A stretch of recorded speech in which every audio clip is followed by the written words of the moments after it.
So, February's TBR is very, very hefty. But am I gonna read all these books?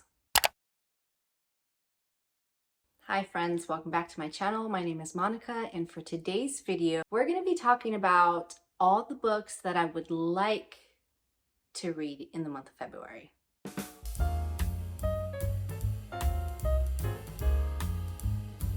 So my TBR list for the month of February is super hefty.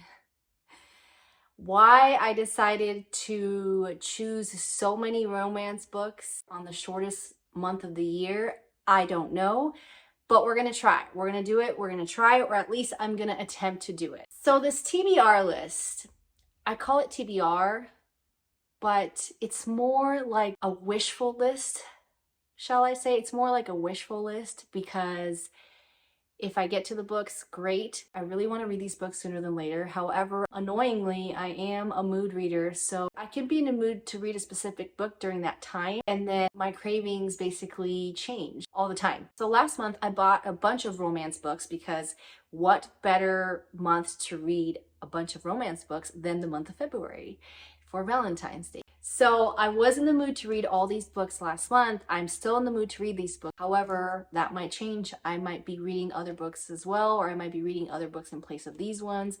I also have a reading vlog planned where I'll be reading 3 romance books, and I don't want to give too much away because you'll just have to see when the video comes out, but I'm super excited about that video. I can't wait. Anyways, we are going to try to read most of these, and this video is not to hold me super accountable. It's just a video for funsies to see if I am able to stick to my TBR and see how many books I can read by the end of the month.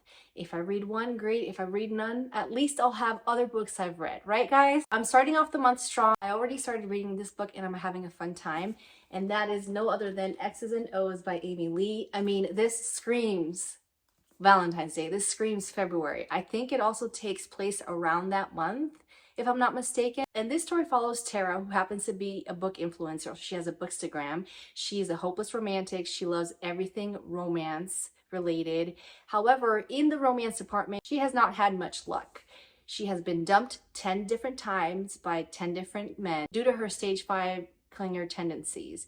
So she hasn't been able to hold on to a relationship. So her sister's boyfriend has recently moved into the apartment she was sharing with her sister.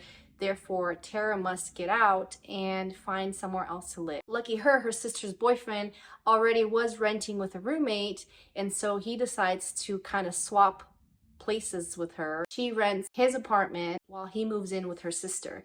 The funny thing is, though, the roommate that she has to share this apartment with is no other than Boston firefighter Trevor. Now, Trevor does not want to be in a romance, does not believe in a relationship, does not want a relationship, believes in one-night stands, and he just wants to have a fun time, does not want to be committed or tied to anybody. So it's very funny that she's like gung-ho about romance, head over heels about meet cutes, and he wants nothing to do with it. So she comes up with this plan to revisit her exes and try to rekindle her past relationships or see if there's any sparks there. And Trevor decides for some reason to help her out. And I'm having so much fun with this book because the first couple pages where they finally meet face to face is so hilarious, so not expected. I'm having such a great time that I can't wait to read more books from this author. I know this is part of a series. This is the second book in the series. They're standalone books, so you don't have to read one first to get to the other one. But it does follow influencer romances. So I'm very intrigued to see where this book goes. I'm already having a fun time. I'm already starting off the month strong because I'm enjoying this so much. The next book I have to read is The Do-Over by Lynn. Now, last month I read Better Than the Movies. I gave that book a 5-star. I loved that book so much. I love the romance. I love the writing. I love how cute it was. I love the way Lynn writes. It's easy to follow. The chapters are short, but also her little rom-coms are meaningful too. Even though they're YA romances, there's a little more depth and a little more drama involved in them, and I can't wait to have the same experience with this book. This book is perfect for February because it takes place on Valentine's Day. Like, what better book to read in the month of February than this book? This book follows Emily, who who has a bad experience on Valentine's Day, and it's like Groundhog's Day, but for Valentine's Day. She literally wakes up every day reliving that horrible experience that she had on that Valentine's Day over and over and over again. And I just can't wait to read this book. It's also very short too. I love Lynn Painter's writing, so I'm gonna have so much fun with this book. I can't wait to read it. Next up, I want to read Before We Were Strangers by Renee Carlino. I've heard nothing but great things about this book. I know that it's a second chance romance. I don't know much about it, but the little blurb says, a misconnection, a second chance at love. That's all I really know about it, and that's all I need to know about it. I want to go in it blindly, but I've heard nothing but great things. I've seen beautiful quotes from this book, and I just can't wait to feel with this book. I can't wait to dive into it. I do know that it's about a couple who meet for the first time and they fall for each other, but then something happens where they separate and a long time passes by, and then one day they see each other again unexpectedly. I think it's their romance from there and how they try to see if they're meant for each other, something like that. But I can't wait to read it. I've heard nothing but great things. It's also a short book too, so hopefully I can get to this one this month. Next up, I want to read Love on the Brain by Hazelwood. Now, I read The Love Hypothesis and I really enjoyed that book. The only reason why I haven't read this sooner than later is because I want to take my time reading Hazelwood's books. I do enjoy her writing, but she writes a lot of STEM and she writes a lot of strong career-driven women, which I love that. I'm all for it.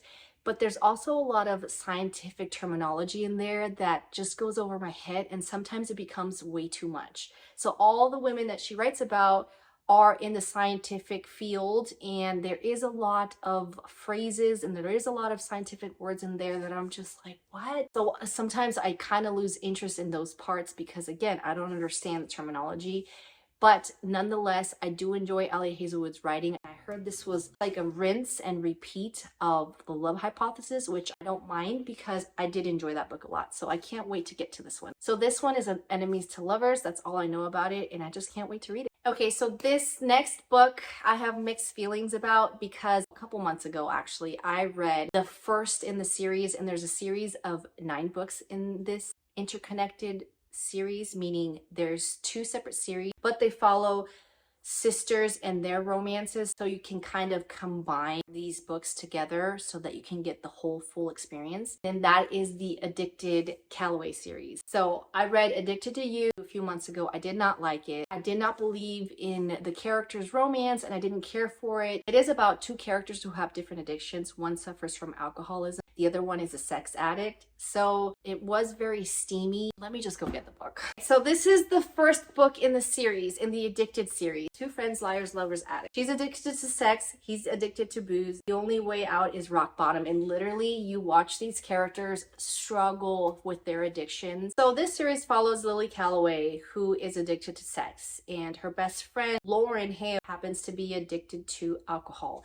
What they do to hide their addictions is they come up with a plan to fake date each other and pretend that they're in this wonderful relationship so that they can cover for each other and hide their addictions. I'm sad to say I did not enjoy this story at all. I just didn't believe in the characters' romance and I was just maybe not ready for it. However, I have heard, do not judge a series by the first book because you might not like the first book. So I'm gonna give it a shot. I've already bought several of the books in the series. I might as well try to read them. So the next book that I will be reading is Ricochet, and it's by Krista and Becca Ritchie. This is the second book in the series, and it just says, as a sex addict, Lily Calloway must do the impossible, stay celibate for 90 days. So it is almost kind of like the novella. It's 290 pages. I feel like I can get through it. And I'm just gonna give this series a shot because I've heard nothing but great things. Like everybody and their mom raves about this series and I feel like I'm missing out if I don't continue it and try to give it a shot. So I'm gonna do that this month. The next book I want to read is a collection of novellas. It's 3 novellas in one, and that is Loathe to Love You by Hazelwood.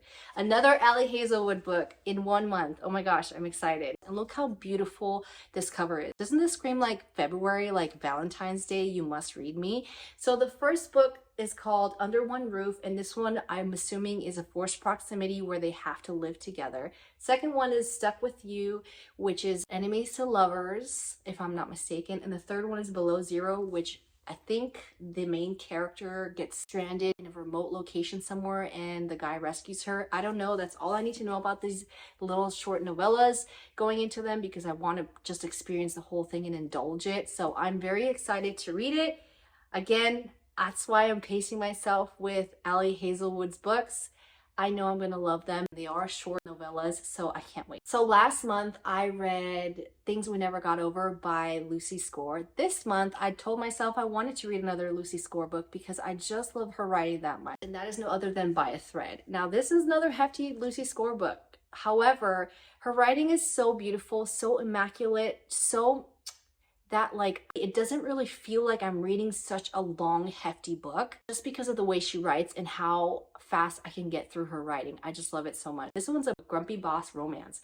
I'm all here for it. I love Grumpy Sunshine. I also love a boss. I'm assuming she does not like her boss, so there's enemies to lovers there, and I can't wait to read this. I'm so excited. I heard nothing but great things. And the last book I want to read this month, or I'm hoping to get to this month, is A Million Kisses in Your Lifetime by Monica Murphy. I am so excited to read this book. Just a little blurb in the back gets me so much more excited. I've heard nothing but great things about this book. I think it's an obsession romance where the guy is so obsessed with a girl that he'll do anything for her, and I just can't wait. It also takes place in a prep school, so I think it also is going to give me like academic preppy vibes, which I'm here for. It says, Ren Beaumont is many things: beautiful, smart, sweet, innocent. At Lancaster Prep, the girls love her. They all want to be her friend. Only I see Ren for who she really is. A repressed little virgin who keeps her feelings locked up so tight she's probably close to bursting. She thinks she's above us all, even me. I shouldn't be drawn to her. She's not my type, until we're forced to work together in class and realize we might have more things in common than we originally thought. Soon enough, I find myself completely obsessed. I will do anything for this girl to make her fall in love with me. Anything. I mean, it's almost like he would love to hate her, but secretly he doesn't hate her. He hates the fact that he is obsessed with her and can't get enough of her and wants her. Like, I can't wait to read this. And the first sentence also got me so excited, you guys. It says, it's been 3 years, 4 months, 2 days, and a handful of hours since the first moment I set eyes on her. The most beautiful girl I've ever seen. The absolute bane of my existence. I mean, tell me that's not a fun time. Tell me that's not a romance that's going to have some drama and some depth to it and just everything I want in a romance. I know this book will deliver. It is 536 pages. It is a very hefty book. I will try to get to this sooner than later, and I really hope I get to it this month because it feels like I need to read this in the month of February. It just feels right. Okay guys, so that's it for today's video. Thank you so much for watching. Don't forget to like and subscribe, and I'll see you next time. Bye!